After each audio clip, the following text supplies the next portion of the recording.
Alrighty, we're back at 8:40 this morning. Thanks so much for staying with us. In Macon-Bibb County, there are many ways to celebrate the birthday of the late civil rights leader, Dr. Martin Luther King Jr. Conner Hendricks sits down with the local program leader to get those details. Thanks so much for staying with us. In our 7 o'clock hour, we told you about Houston County's Martin Luther King Day events. Now joining us to talk about how Macon's bringing the community together for its commemorative King Day event, we welcome Pastor Lisa Watson. Thanks so much for joining us this morning. So the annual MLK March brings Macon together from all four corners of the city. Can you kind of tell me how that works? Well, thank you for having me. Yes, the Evangelical Ministerial Alliance has been sponsoring the march for over 40 years. And it comes together. It used to start, when it first started, it only came in from the east and west. And now we've added north, east, west, and south. So it comes in from all 4 points. And we do that as a sign of unity to bring the whole city in together. And we all marches start at 11. And they all arrive at City Hall, converge on City Hall simultaneously at 12 noon. Well, we're greeted there by our president of the Evangelical Ministerial Alliance and the mayor of Macon. Now, before this march, there's a breakfast that's going to be held at the Tubman and also a coat drive. Can you kind of tell me a little bit more about that? Right. For over 40 years, the annual MLK breakfast has been held. It'll be held this year again at the Tubman Museum. It'll start about 7:30. Breakfast will be served at 8. And there are numerous events going on the whole weekend for the MLK celebration. That Sunday night before we march, that Monday morning, we'll be having the Living the Dream and worship service. It'll be held this year. We rotate from churches, and it'll be held this year, hosted by Green's Tabernacle Baptist Church on 5310 Bloomfield Road, host pastor Clifford Little. And the keynote speaker will be Superintendent Evans D. Brown Sr., and his lovely wife, Evangelist Pearlie Brown, will be singing, along with True Faith, Church of God in Christ. That'll be the night before the marches. That's called the Living the Dream in worship service. Just like Dr. King, before the march, we have a church service, and after the march, we have a church service. So we'll have that service on January 18th, 6 to 8. At the Green's Tabernacle Church, and then we'll march from all 4 points of the city, starting at 11 o'clock after the breakfast at the Tubman. So it's a busy stretch there. So after breakfast at 8 a.m. at the Tubman, then the marches start at 11 from all 4 points of the city. On the north side, and all the marches come from a rec center, recreation center. So on the north side, we come from Booker T. Washington Rec Center, and we have captains there, Captain Sylvester Freeland, and Captain Richard Robinson.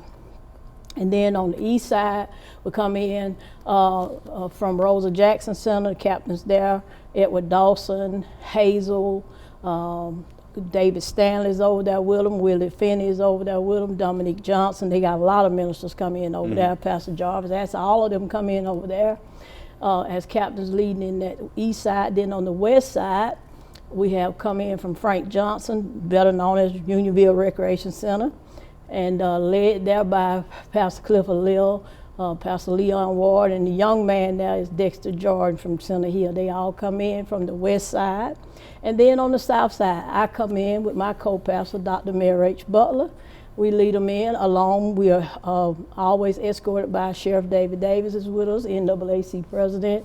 Westbrook is with us from the south side. So we all come in from our 4 points of the city. This year we're blessed because we have a new group coming in from the north. They'll be coming in from Vineville Academy with MLK Board Chair June O'Neill. They'll be coming in from Vineville Academy and coming down to meet the group at Booker T. Washington. So the march is doing what we are praying for it to do, and that is to grow, becoming bigger, better, stronger, and younger. So we got the young folks involved and adding more people and more sides of town getting involved. So we're excited about the march. Well, you mentioned young people, and I actually want to talk about that and the importance of this during the civil rights movement. Obviously, the marches were peaceful protests, but also a direct call for social justice. So can you kind of tell me how your organization's helping the younger generation understand the history and really why the march is still part of this observance? Right. Every year we like to tell people we're not only commemorating birth of Dr. King, celebrating his life, but we're also educating. So we always invite a youth group and sometimes 2 or 3 youth groups to participate on the program that will be held as we climax the march at the church at Stewart Chapel, 887 Forsyth Street. After the march, we go up there and we climax with a climax in church celebration, and the youth will actually perform up there. The M.A. Evans Gant School will perform up there. So we get a chance to teach them along the routes as we march in, because we stop along the routes and we teach. We have poems, we have quotes of Dr. King, we have different ones in the crowd to speak to the youth and all of the marchers as we're marching the routes, along with singing along the routes. So they're being educated about the whole process, how it was even during Dr. King's Day as they marched, the singing of the old spirituals, all of that. They're getting that, not only the celebration, but the inspiration, the motivation, the education. It's all a big piece working together. And then we climax it at the church celebration, where they'll actually be on program, some of the youth. Each year we have different youths featured. This year it will be M.A. Evans and Gant School.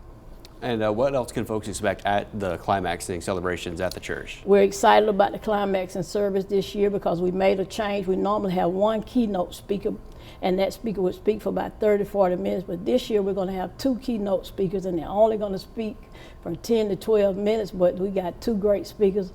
Our DA, Anita Reynolds Howard, will be the first speaker, and retired Professor John Dunaway of the Mercer University Building the Beloved Community will be second speaker, and M.A. Evans Youth will be their performer. So we're excited about the climaxing church celebration this year. Now in Macon, there have been special events happening throughout the month of January. An earlier event was the Emancipation Proclamation Service, Living the Dream Worship Service. Can you tell us how it connects with Monday's march? Every year on January 1st, we kick off with, as you said, the Emancipation Proclamation Service, and we held it this year, and it was a great success. Pastor James Mann was the keynote speaker. It was held at the Bellevue Baptist Church.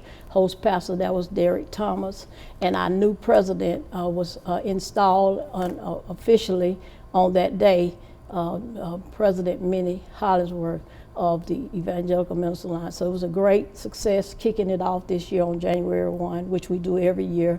And then, as you said, we go on to January 18th, Living the Dream in Worship, and then January 19th, the day of the march, and then climaxing it all up at the church. So it's a busy season. Then you add in the MLK breakfast. So it's a busy season. And then after the march this year, I understand that Black Culture is also going to serve grits and fish to marchers after the marches. So there's a lot going on. We encourage everybody. The Tubman will be showing, the Douglas will be showing the MLK documentary on Saturday.